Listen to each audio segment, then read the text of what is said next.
kubwinya kwaJehovha kuri pamusoro pako, kubwinya kwaJehovha kuri pamusoro pako.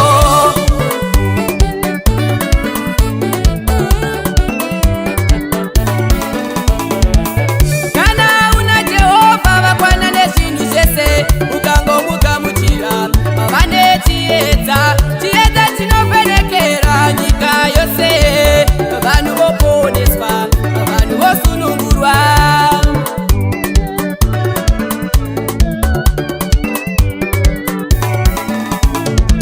Simuka uvheneke chiedza chako chasvika, simuka uvheneke chiedza chako chasvika.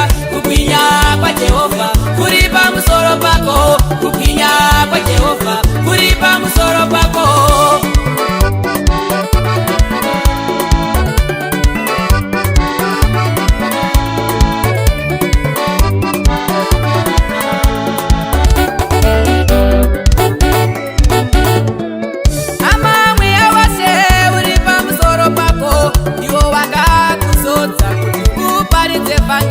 Vanochema vanyaradzwe, mapofu vaone, veveve dzitaure, vanorwara vaponeswe.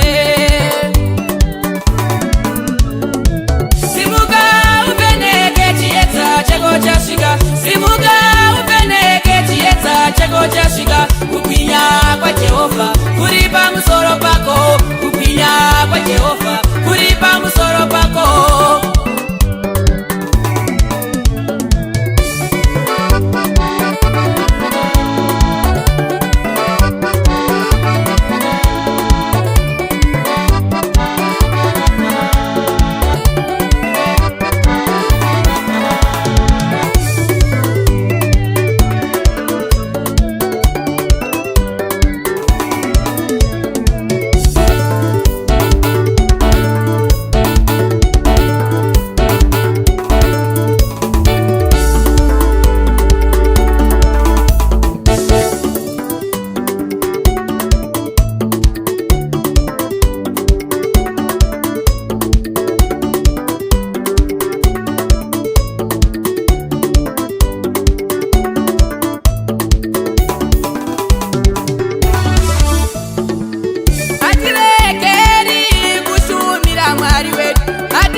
Hatiregeri kunamata Mwari wedu, nyangwe zviomesei. Hatiregeri Baba.